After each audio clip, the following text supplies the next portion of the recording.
Абай Құнанбаевтың 35-ші қара сөзі.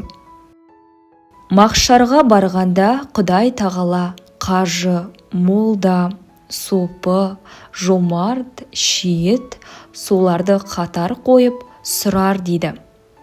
Дүниеде ғиззат үшін, сый құрмет алмақ үшін қажы болғанды, молда болғанды, сопы болғанды, жомарт болғанды, шейіт болғандарды бір бөлек қояр дейді.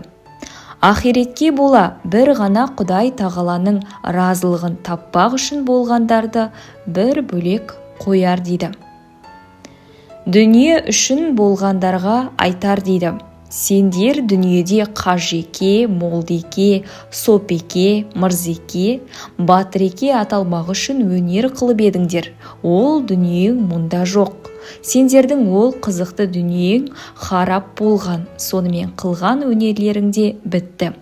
Енді мұнда құрмет алмақ түгіл сұрау беріңдер.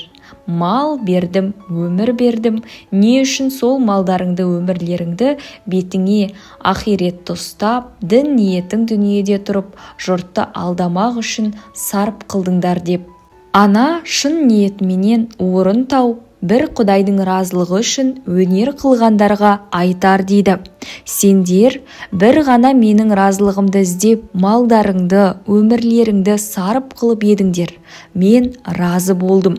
Сіздерге лайықты құрметті орным бар, дайын, кіріңдер.